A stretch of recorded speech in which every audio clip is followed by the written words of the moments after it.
Viitorul, directorul general al Strategice Center și vă mulțumesc pentru faptul că în această seară sunteți alături de noi. New Strategy Center, and I want to thank you for being here with us, together with the Agronomic Sciences University. We thought of inviting you to a book launch tonight before the Black Sea and Balkan Security Forum. And today we are launching a book called Future War and the Defense of Europe. It is a very useful book that was published in a very complicated context. And now allow me to welcome Ben Hodges, one of this book's authors. New Strategy Center has the aim to publish relevant books in the realm of international relationships in order to offer the specialized audience more insight in defense studies. Last year, we launched the book written by Harlan Ullman, and this year, we want to present to you the Future War and the Defense of Europe, book published by the Military Publishing House. It's a relevant title nowadays, and this event is hosted by the University of Agricultural Studies, and I want to take this opportunity to invite to take the mic the ad interim rector of this university, Mr. Răzvan Teodorescu. This is the second book launch we are organizing together, and the third Black Sea and Balkan Security Forum we are hosting. Welcome, dear ministers, welcome, distinguished guests. It is our joy to host in our university this book launch.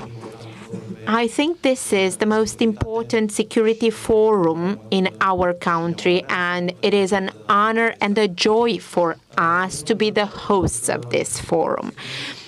This is not happening by chance. So we have witnessed the effects of a war and of a pandemic.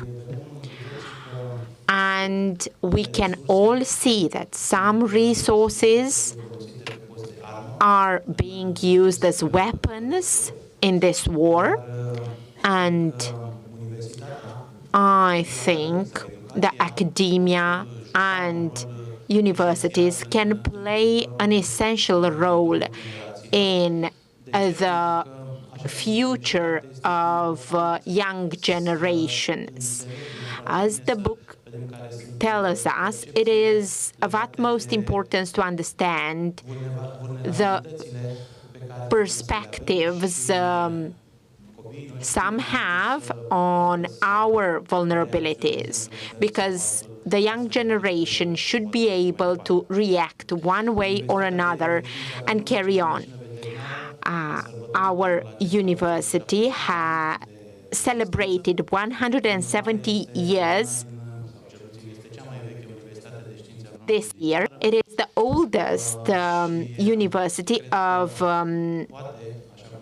agricultural studies and sciences, and I think our university can play an important role on this battlefield. I want to thank Mr. Ben Hodges for doing us the honor of being present here. I want to congratulate him for this book and for his ideas stated in the book. I want to thank Georgia for this opportunity and Mr. Nitsu for our collaboration with New Strategy Center. I wish you all a great evening here in the greenest campus in Romania. And I look forward to listening to the discussions here in the open air. Thank you, Răzvan. As I told you, this book, written by three important authors, well familiarized with our country and what is going on around our country. This is a book that has at its core defense. And this is why I want to invite Mr. Vasile Dâncu, our Ministry of Defense, to take the floor next.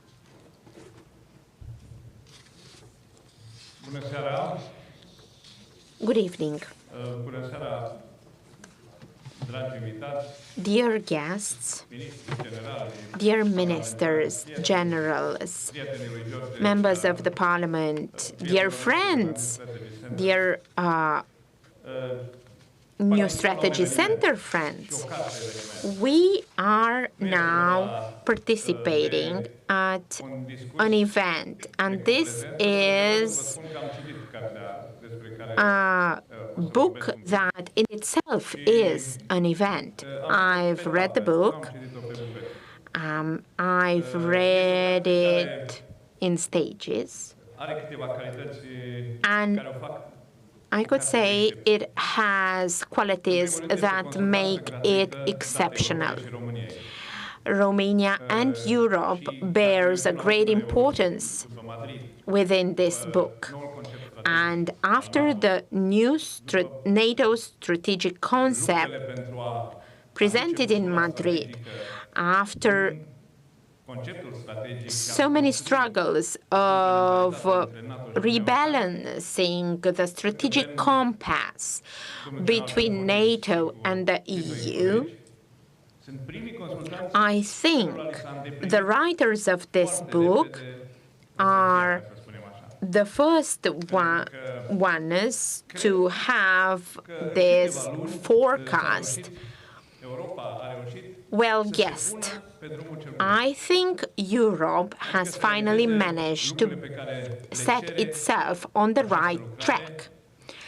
I think this work has very critical language. It is very straightforward in its message. It's not a book trying to deal with diplomacy. It just states the truth, the blunt truth. Europe was living under an illusion that it has a joint defense view and strategy. I think we should thank the authors and the two translators of this book for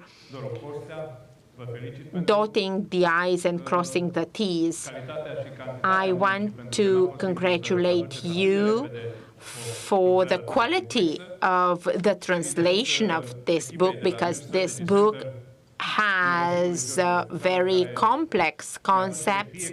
It's not an easy to translate one. And I want to thank Mr. Georges Scutaru, who is always inviting us to reflect upon very heavy ideas, very meaningful ideas in the public space. This book is horribly truthful, and at the same time, it's an academic book. It is well structured from a theoretical point of view, and I think it can become a textbook for our diplomacy and foreign relationship courses and courses on strategies, because it is a strategic endeavor, and it bears other qualities as well. It showcases a very pragmatic analysis, doesn't throw in big concepts, doesn't drop names and concepts. Amateurs always speak about strategy, whereas the logistics is more important. And I think this is what defines the analysis carried out by Ben when analyzing Europe. I would like to state a few words about the lessons taught by Ben.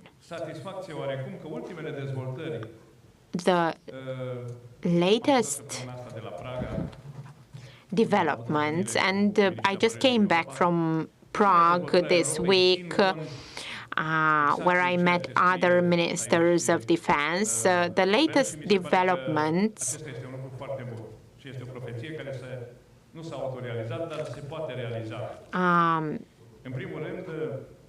make a prophecy come true nowadays. Ben Hodges says that Europe should give up its naive stance. We should grow up and be more aggressive when promoting a defense policy. Democracy doesn't obstacle you from making complicated alliances. It allows for alliances. You can't justify your inaction through that. States are not non-democratic forever, and democracy is not to be taken for granted as an endless construct. This is what this book is telling us. Any true defense strategy should rely on power, on strength, on a force. Great strategical thinkers should also rely on persuasion, but nothing can be done without having the upper power, without building strength of force. And Europe in the past decades has showcased lack of force, lack of power. Samuel Huntington is quoted. There's a quote in this book. You saying that the West has won the world over not through the force of its ideas, values, or religion, but by applying organized violence. This is how the Western world, this is how the West conquered the world, not through culture. Maybe you would say that Huntington's viewpoint is too harsh, militant, but it's not necessarily true. This is an idea that we should bear in mind during these harsh times of war we are living in. Another lesson learned from this book is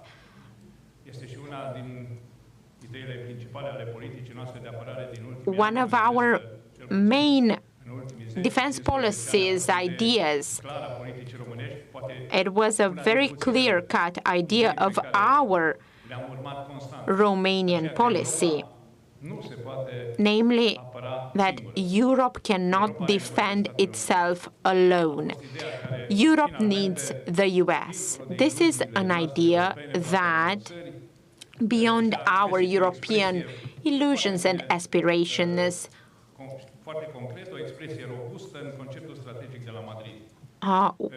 was materialized in the strategic concept put forward in Madrid.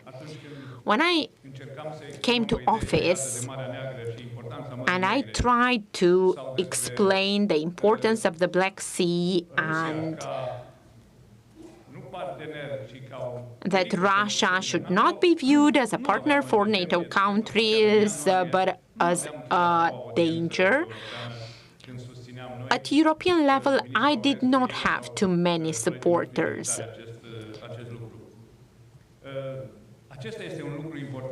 This is an important issue. Defense and deterrence should become the main preoccupations of our continent. More than 10 years ago,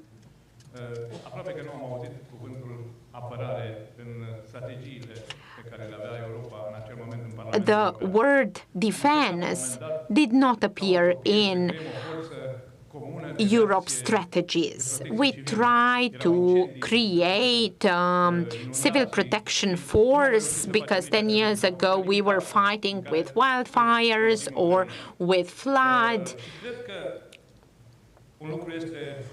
But nowadays I think one thing is clear, and one of Ben Hodges' ideas put in this book is that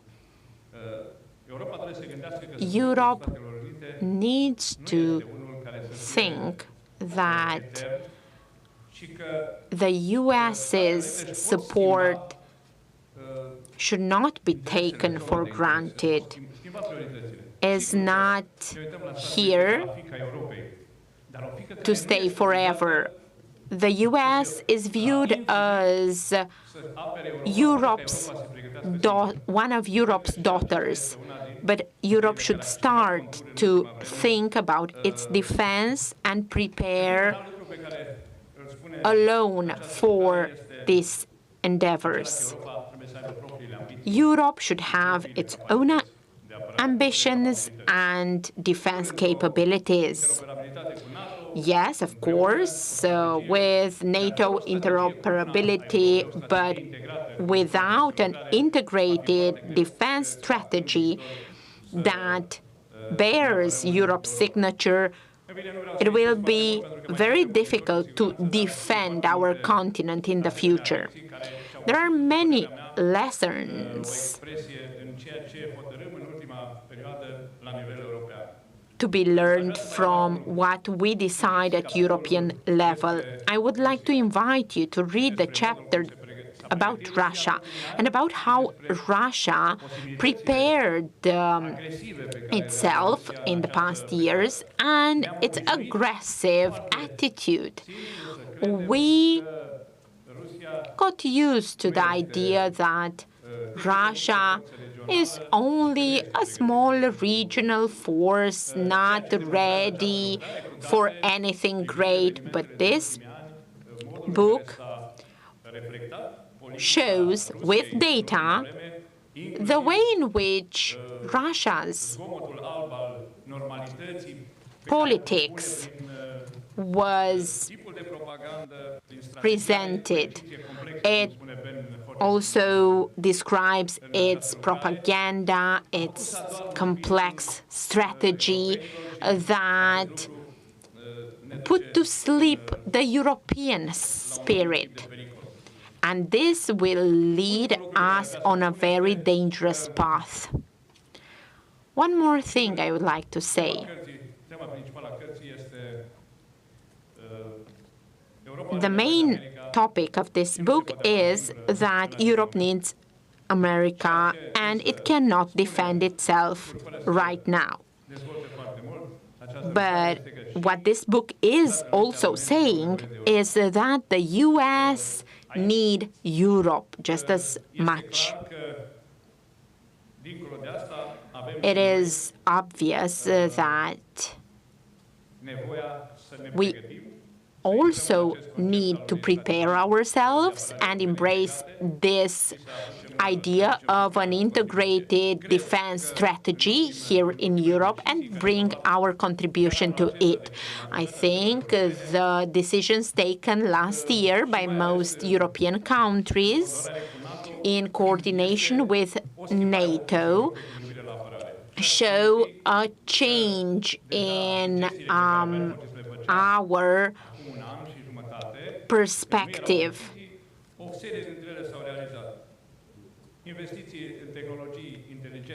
Investments in intelligent technologies were made. Until now, Europe didn't do that, but now Europe started doing that. PPPs that were not too many in the past, but this is one of the forecasts of this book. And public policies and private technologies. We should try to find more creative solutions at EU level in order to be able to make joint procurement and develop a more flexible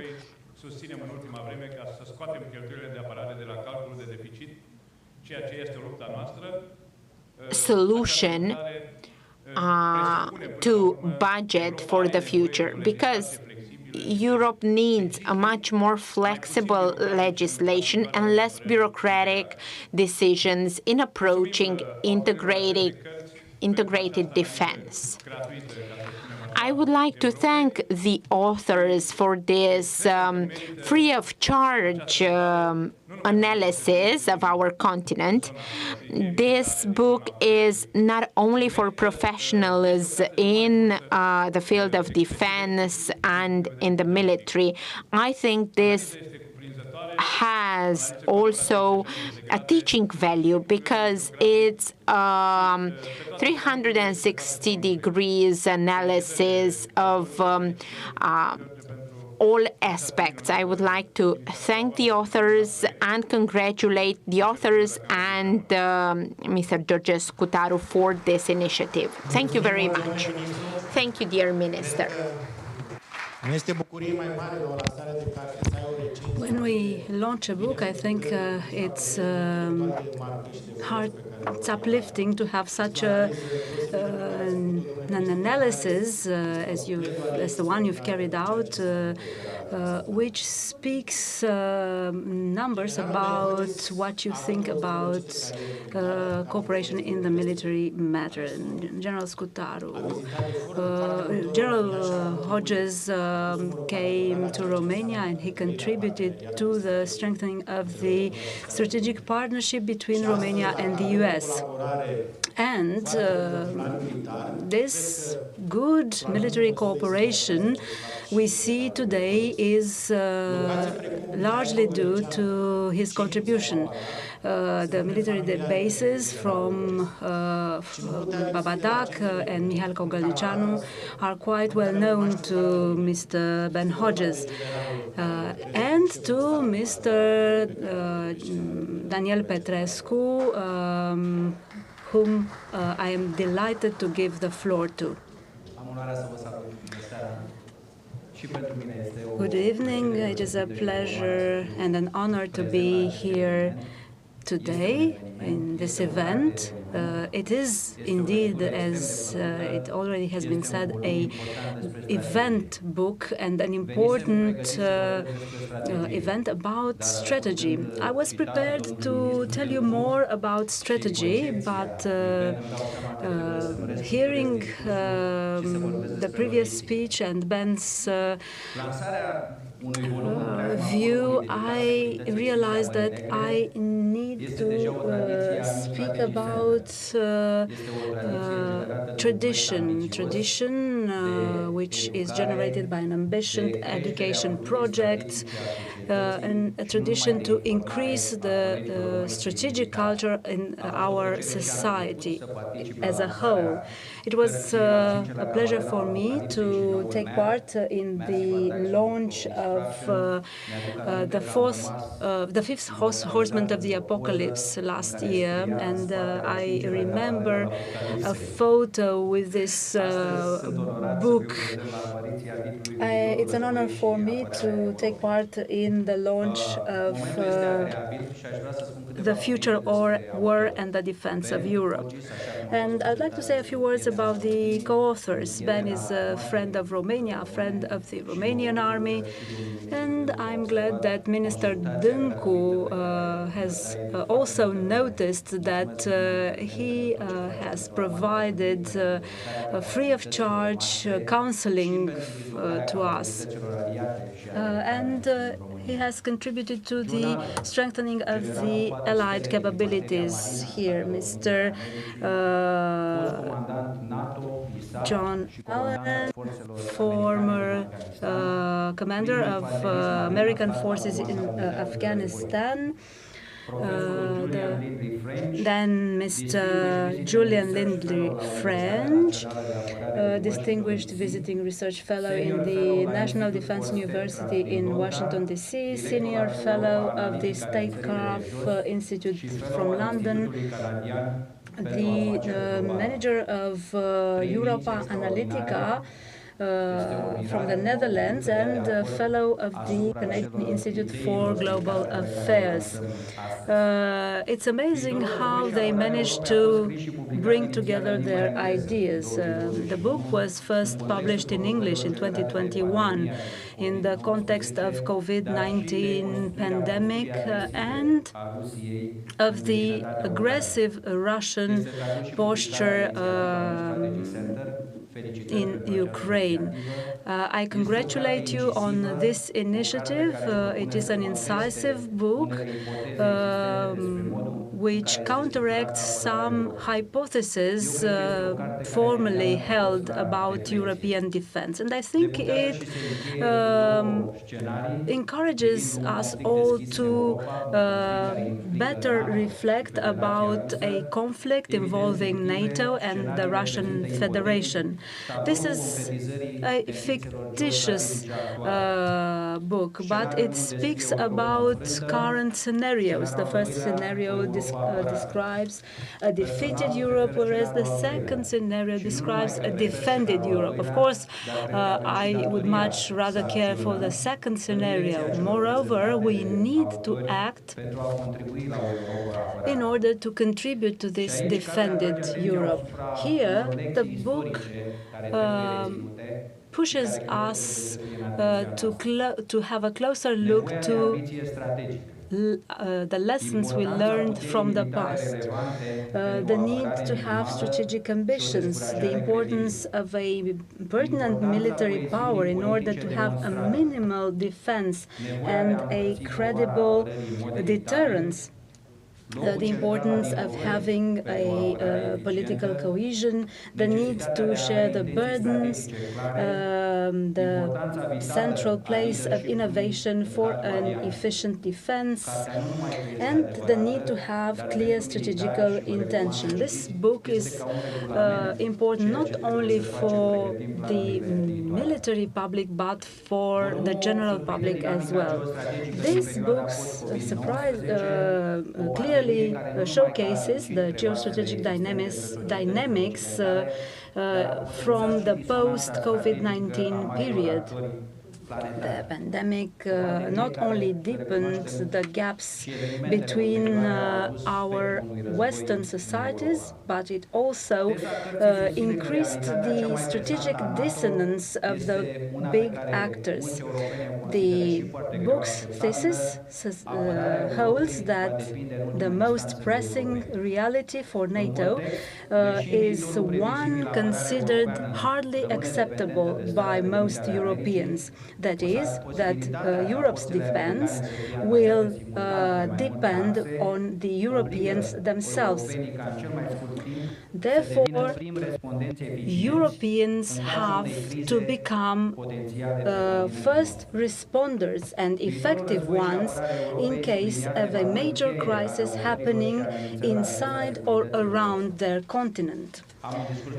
The book comes with key assessments of the current situation, and they show that we need to invest in the human element so that we may be more capable to react to the current and to future pandemics. The emerging security environment comes with multiple threats from both state and non-state actors. NATO should continue being the gravity center of the Western defense. Some solutions will be to prepare ourselves in order to be able to manage an open conflict. Europe should increase its capacity to host U.S. strategic forces. We should also strengthen the forward posture on the eastern flank and to prepare for the use of advanced technologies in current conflicts. Therefore, we need to be able to coordinate regionally within the alliance and to increase our defense expenditure. Romania has very well understood all that. The new disruptive technologies have the capacity to change the inner nature of conflicts. The sooner we'll be able to innovate, the better it will be for us.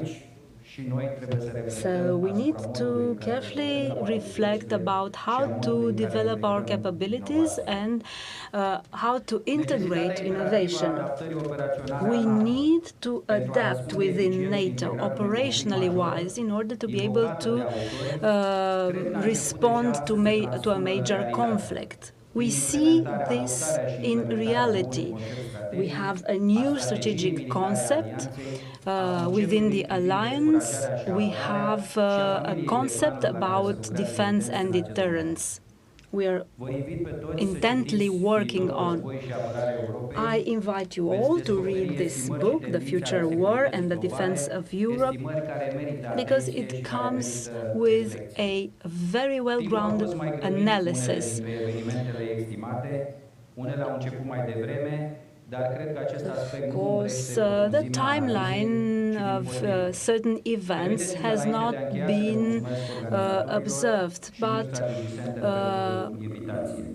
the reality sometimes contradicts what the book posits as ideas, and I would like to thank the New Strategy Center for promoting this book. Thank you very much. Thank you, General. Thank you for taking part in this event, and especially for the way that the Romanian armed forces contribute to the defense of the region and of the Euro-Atlantic space. We need to increase this security concept, and New Strategy Center will donate this book to all establishments active in the military field, so that the new officers and military students will have access to this amazing, extraordinary analysis of the current developments in the area. So we've seen a perspective on the book from two major personalities in Romania. Let us now hear from a career diplomat. And he is one of the two translators of this book. I'm referring to Mr. Doru Costea, who together with Mr. Sergiu Celac translated the book. Please take the floor. He is a former State Secretary for Global Affairs. You have the floor, Ambassador. Thank you very much for your invitation and for having given me the opportunity to contribute to a project which is absolutely extraordinary. That is, to translate such an amazing book. With your permission, I would also speak on behalf of Mr. Celac. And so I will have a twofold perspective. Both of us, Mr. Celac, first and foremost, we are both diplomats. Mr. Dâncu said that this book is a non-diplomatic one. So you can easily see how difficult it was for us to come up with a diplomatic solution to convey a non-diplomatic message. And 2 days ago, I cannot but remember that we celebrated the Romanian Language Day. So we had to come up with a book written in Romanian, not with a military concept dictionary.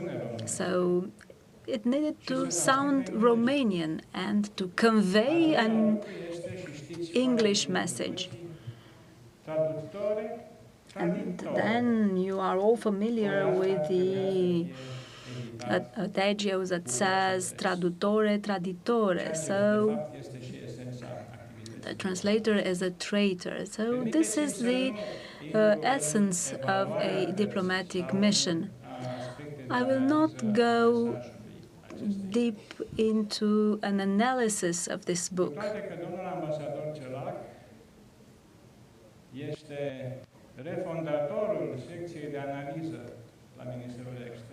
Although Ambassador Celac has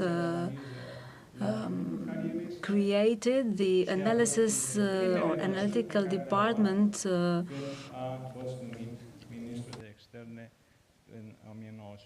within the within the Foreign Affairs Ministry. I had the privilege then to start my activity with this ministry in this very department he created. And then for 2.5 years, almost 3, I worked together with him within the same department. So I had a crash course in diplomacy, unlike any other. I had another opportunity for another one-day crash course from Mr. Meleșcanu in a completely different setting. So why am I telling you all that? Because the effort made to translate such a complex book and such a sensitive book is a challenge, an intellectual challenge.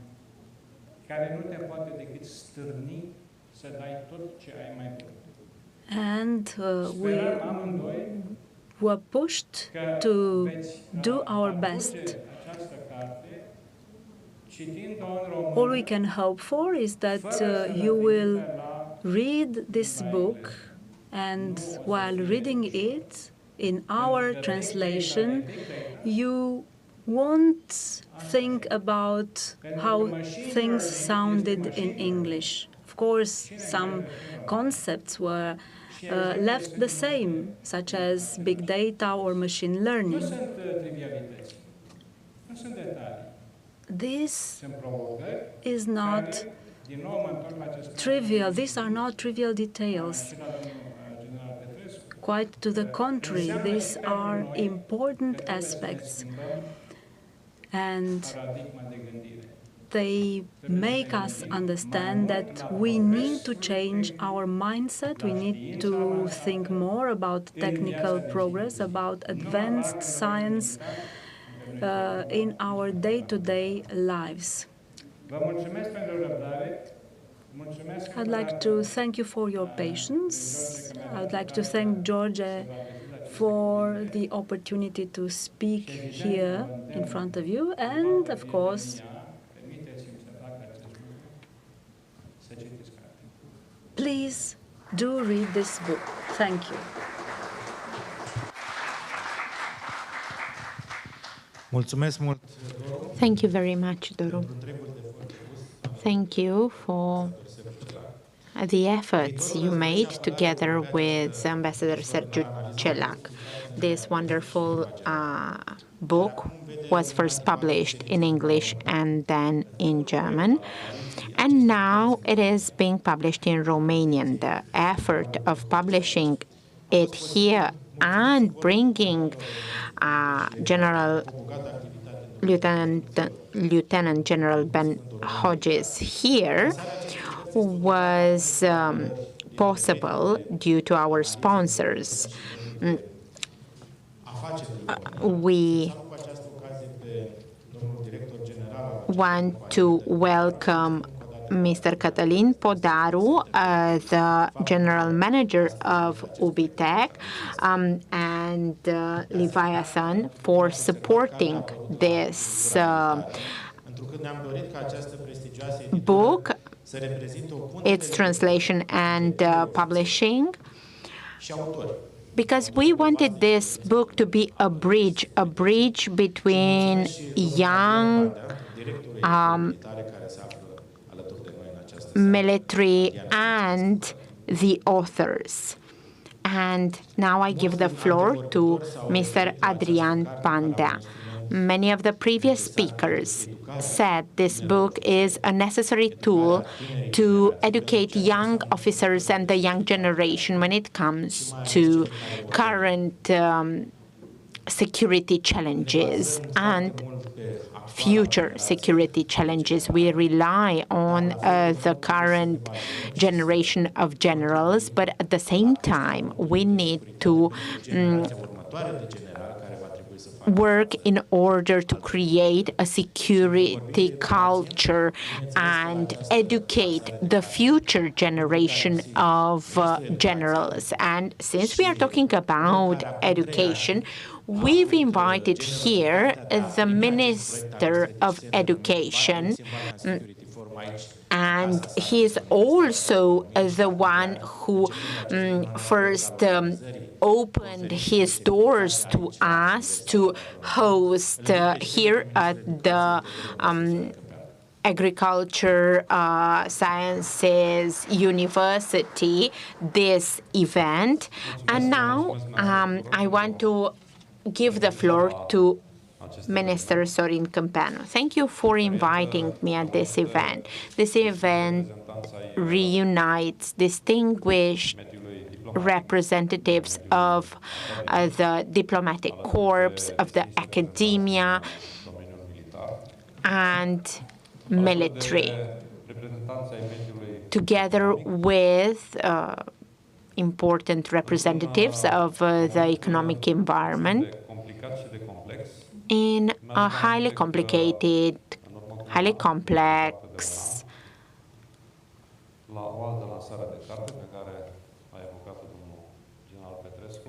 string of events.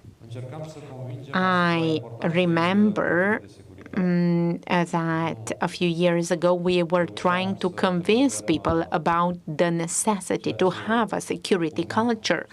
We couldn't foresee what was in store for us. Now, unfortunately, we understand much better what security culture means and what food security or energy security mean, considering the current context. This book, and I want to take the opportunity and thank General Ben Hodges and the other two co-authors of the book. I would like to give special thanks to New Strategy Center because everything they are initiating is successful. And I could see that with the event we hosted here 3 years ago at this university. That is very dear to my heart because I'm an alumni of this university and I have also been a professor here. Due to this initiative, we have here so many distinguished representatives of our society. Unfortunately, we didn't wish for such a dramatic event to unfold to convince everybody how important the security culture is. The military should not be the only branch that supports that. In early years, we should teach our children how to read such challenges and how such challenges can accelerate changes. Now, these challenges are shaping and changing our future. There's no better moment to understand the meaning of security culture. And I would like to thank the two representatives of New Strategy Center for understanding that in due time. Now, I'm no longer the rector of this university. I'm in charge with some education laws, but I hope the current rector will also support my invitation to you to host the next Black Sea and Balkan Security Forum here in this campus. I have always gotten involved hands-on in changing, molding education laws. We want to change the education processes in order to involve and include the security culture in our curricula as well. I would like to say that education is the bedrock of everything. An educated people will be a prosperous people. And education is also important for the country's security as well. These ideas were well exposed in this book by General Ben Hodges, and we will try to promote this book through the Ministry of Education as well. Tomorrow is the opening day. On Monday, I have a meeting, and I think this is the best context to promote such an amazing book. I would like to thank General Ben Hodges and everybody present here at the launching event of this book.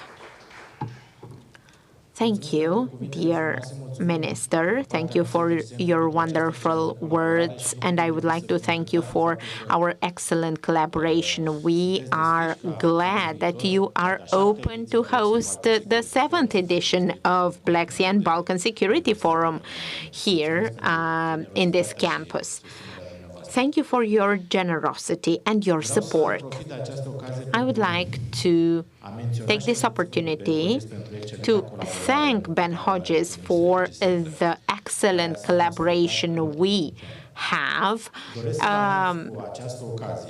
Collaboration that was started 5 years ago. He is a consultative member of our association, and he will support projects that showcase long-term objectives of our center. Thank you, Ben Hodges, for your support. And I would also want to salute other members of the Consultative Council, international members that are present here to participate at Black Sea and Balkan Security Forum. Mr. Charles Powell, and the former ambassador of the U.S. in Slovenia, Mr. Viktor Jakovic, and General Hans Damen from the Netherlands, known as Mr. Logistics, one of our excellent experts in military mobility and logistics. Thank you for supporting the New Strategy Center projects. Now I want to invite General Ben Hodges to take the floor and tell us a few words about this book and this plea for a security culture during these troublesome times. I would like to thank him for being here with us, supporting us, and promoting Romania's security interests. In the U.S. Senate, a number of senators and congressmen launched a strategy for the Black Sea. And this is due to the efforts of General Ben Hodges, who always stated that NATO should pay equal attention to the entire eastern flank, considering its vulnerabilities. Thank you, Ben Hodges, for all your support, and I would like to invite you here on the stage to take the floor. And afterwards, I will invite you all to get a book and obtain Mr. Ben Hodges' autograph for it. You have the floor.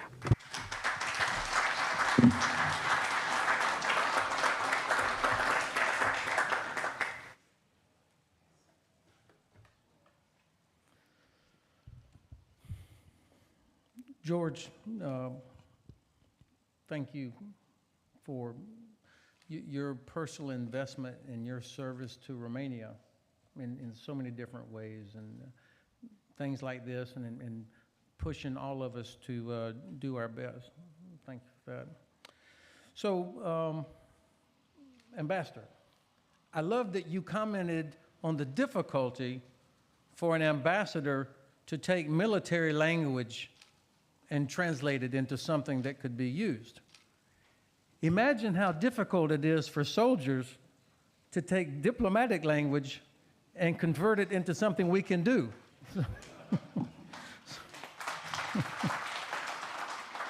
But somehow we'll always get there. I love the fact that this is taking place on a university campus and that the education minister is here, the rector is here, this great university, and that you talked about the culture, security culture, because it is about more than just tanks and ships and jets. It's about the whole of society being involved, and universities and the education system has such an important role to play. And I also love the fact, Rector, you're the one that made me think about it. Books are dangerous. And that's the reason that fascists burn them. Fascists take them and they burn them because they don't want young people to be able to think. And so having books, even books that are provocative, or maybe they irritate you or you disagree with parts of it, it's an important part of a free society. And so I think Romania certainly is doing that. And why do you think the Russians, when they took over Kherson, the first thing they do is they go to the library and get rid of all the Ukrainian books. They want to eliminate the idea of a Ukrainian culture and Ukrainian language. So books are powerful, powerful things, and I hope that this makes a contribution. After listening to such powerful endorsements and comments by Defense Minister, Chief of Defense, Education Minister, and the Ambassador, I've completely changed what I was going to say because I don't want to repeat things. So, and also I know that we're way over time, and George has promised to buy drinks for everybody that stays. I will just highlight a few points. First of all, the process. I hope that many of you, I hope that General Petrescu will write a book. It's much harder than I expected, to be honest. I thought, well, there's three of us, and they're friends. General John Allen, Professor Julian Lindley-French, these are friends. You might be surprised that we don't agree on everything. And so what finally made it into the book was the result of argument and discussion. It also, one of the biggest arguments was, is this going to be English or American English? Well, you can see from the title, the way we spelled defense with a C, English was the victor. So maybe if there's a sequel about the defense of America, we'll use American English. I don't know, Ambassador, if you had any challenges. I tried to put some American English in there, but Julian was pretty tough. Another challenge that I didn't even think about, this is the first book I've ever been a part of, is to find a publisher. I just assumed, you type it out and you give it to somebody and they publish the book. Actually, it was almost impossible to find a publisher in the UK that had any interest in this title, in the subject. It's like, we don't want to talk about the possibility of war. And so it won't sell. Nobody cares. I mean, that was the challenge. And so we ended up going to Oxford University Press, which, obviously the academic credibility is a good thing, but they're not in the business of making money. They're in the business of education. So that's how we ended up with Oxford University. But it really got my attention that there was so little interest in the UK and in other places to publish a book about the possibility of a war. Nonetheless, it was even though it was difficult, it was very rewarding to work with two men for whom I have huge respect, John Allen and Professor Julian Lindley-French. And then we were fortunate, we found a German publisher who got fired up about it. And actually now it's a mandatory reading for every officer in the German army. And then George approached me about a Romanian edition. Obviously, I was thrilled about that. And now there's going to be a Ukrainian edition as well. One last thing about the process of the book. We had finished the first real draft. So like we were almost done, and then COVID happened. So we kind of like, do we want to go back through and redo it? And John Allen said, we can't publish a book that doesn't even address COVID. It'll have nobody will respect it. And so we had to go back through and incorporate the impact of COVID. And I think, you'll see, or you certainly did see, how the virus appears in so many different ways throughout the book, and what a test that was for all of us, and how revealing it was for all of us about our society, about supply chains, about the stresses on cohesion. So in a way, and this was my wife's comment, she said COVID was almost like a rehearsal for what we're dealing with now with Russia, because everything that stressed us during COVID is under pressure now. What was the purpose of the book? Of course, I mean, we write about it in here, but it really was aimed at our European allies. It was a wake-up call to our European. I live in Frankfurt, Germany, by the way. I've lived there now almost 5 years. And I've served in Germany the last 3 years before that, and then 2 wonderful years in Izmir before that. So I've been an American living in Europe for almost 10 years now. And most of my German neighbors, most Europeans would say, what is the threat? I mean, why should we spend all this money? We have to fix our roads and bridges. We have health care. We have all these other things. Pretty impressive social network. There's no way we can spend all this money, that we should spend all this money. Against what? And where I live in Frankfurt, most people would say the threat is climate change, or maybe terrorism, or maybe mass migration coming across the Mediterranean. So it's a challenge for parliamentarians and governments to explain why you have to invest in defense. And so that was our task, because even though I didn't know the date, we felt confident that there was a conflict that was coming. And certainly there's a conflict with China that's coming. I don't know when, but it's less than 5 years. I mean, rockets, planes, ships, bullets, that's less than 5 years between the United States and China.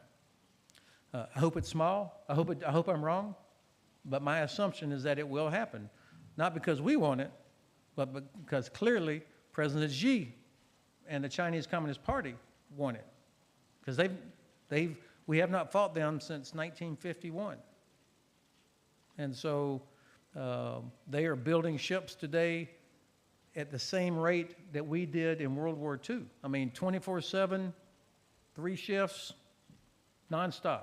That's not normal shipbuilding. And I think President Xi, who in October will begin his 3rd term, it appears, is very intent on making sure that they get Taiwan.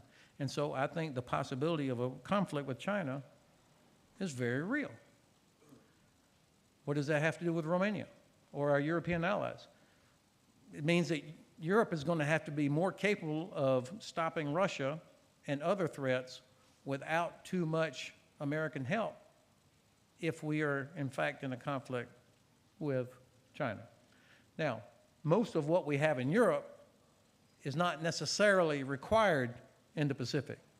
So my guess about what we have here now, most of it would still be here. But the Air Force, the Navy, intelligence, special forces, a lot of that would be needed in the Pacific. And so that's why there's a sense of urgency, so that Europe, with a smaller American presence, can still successfully prevent a conflict with Russia, or if one starts, win. And what we see happening in Ukraine is this is what it looks like when deterrence fails.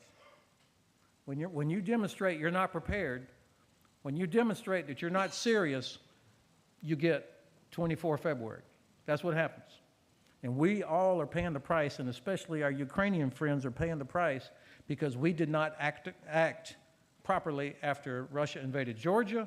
We did not act properly after Russia supported Syrian use of chemical weapons. And we did not act properly after Russia invaded Ukraine, seized Crimea, and part of the Donbass. All of us, including the United States, failed to act.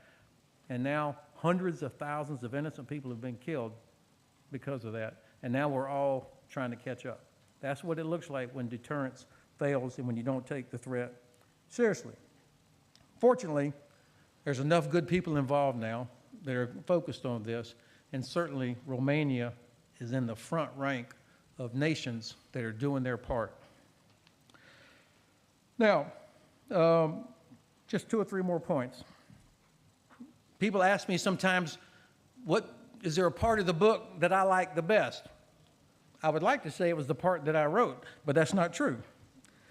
My favorite part is in chapter 2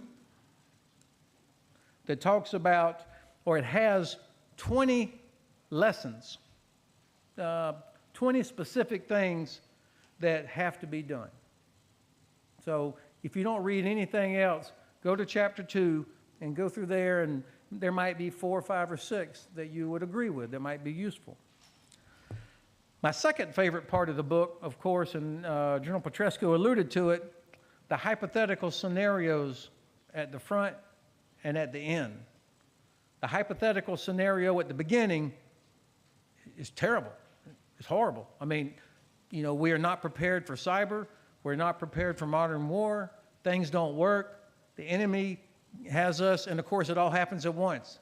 It's Russia, it's China, it's Islamic extremism, and a pandemic all happening at the same time. We don't do so well. The hypothetical scenario at the end, we're better prepared, and so it's a different outcome.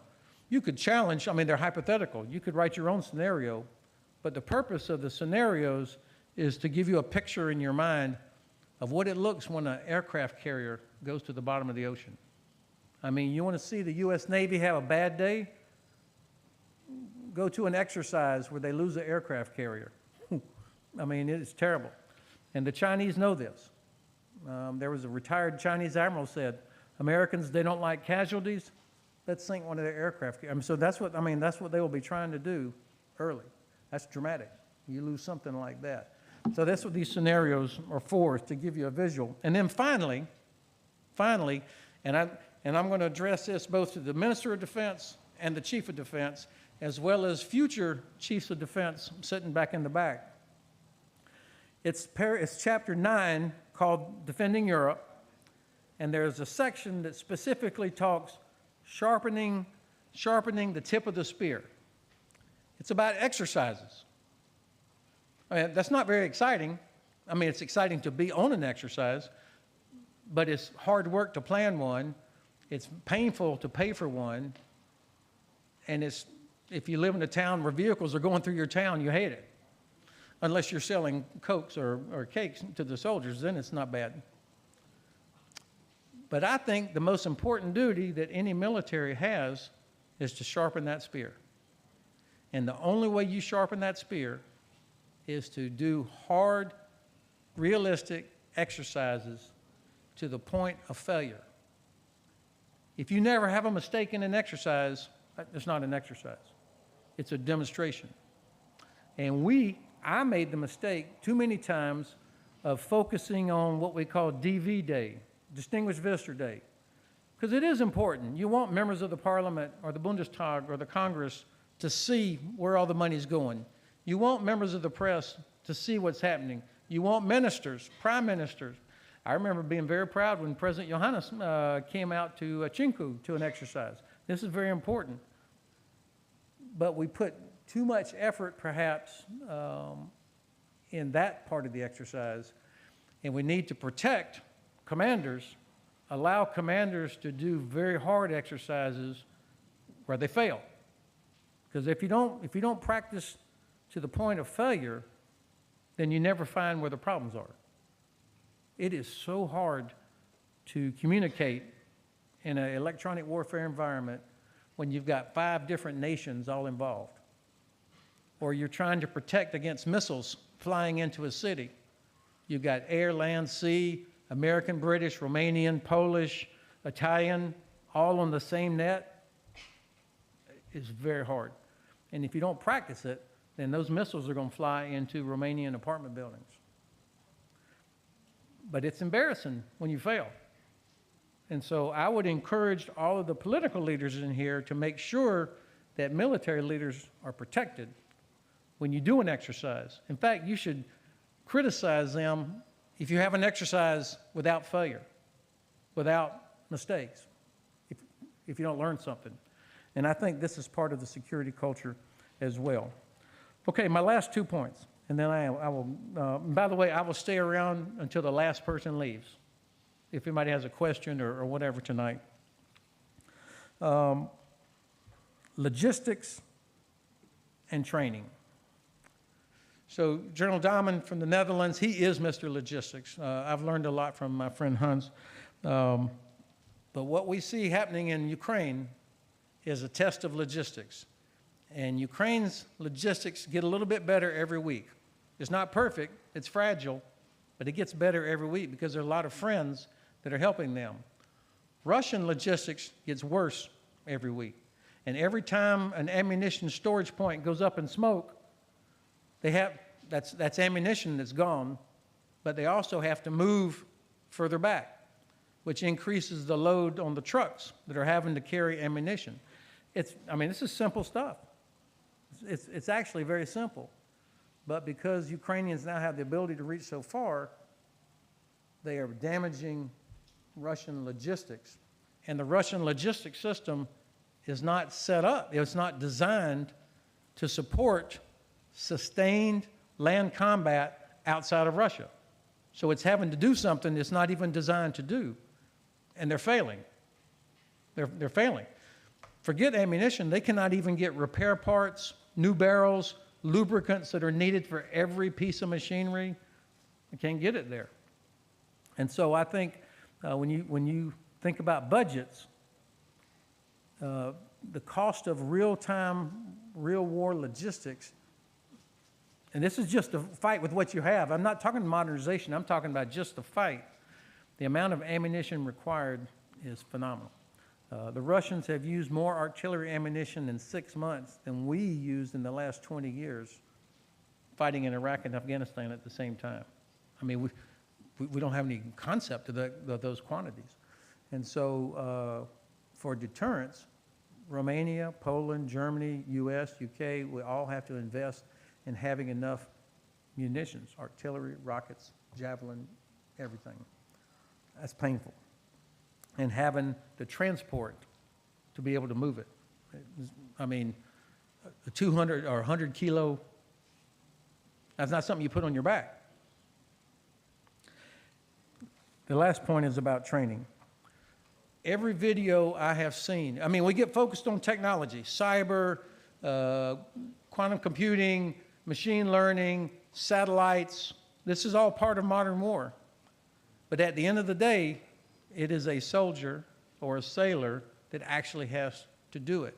And every video I saw of a Russian tank that was destroyed or a convoy that was destroyed, all these things that are happening, it's because they are not trained, they are not disciplined, they do not have a sergeant that's there to make people do the right thing. You have all seen the video of that convoy that was going through the village, and there's javelins hitting it from the side because there's no infantry on the ground. I mean, this is basic stuff. Or that famous convoy, the 60-kilometer convoy. I mean, it was like that. It was a Stau, the Germans would call that. All right? There's no sergeants in that convoy, you can be sure, because if there's sergeants, their vehicles are spread out, people are getting out. So as you think about modernization of equipment and high technology and all that, it's the person, the man or the woman that's inside that helmet. That's the most important weapon system that Romania has. Making sure that they are trained, making sure they are disciplined, making sure they have sergeants who will make them do the right thing. That's how Romanian soldiers will survive and succeed, and that's how we defend Europe. Thank you very much. Thank you very much, dear Ben. Thank you very much. Acum vă invităm la sesiunea de autografe și în numele New Strategy Center Leonel Nițu. We now invite you to the autograph session, and I'd like to thank you for being with us. So after the autograph session,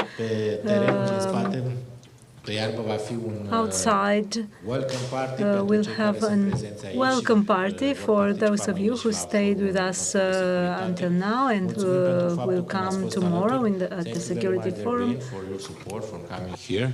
And now we'll start the autograph session with you and our guests. Thank you very much, Ben.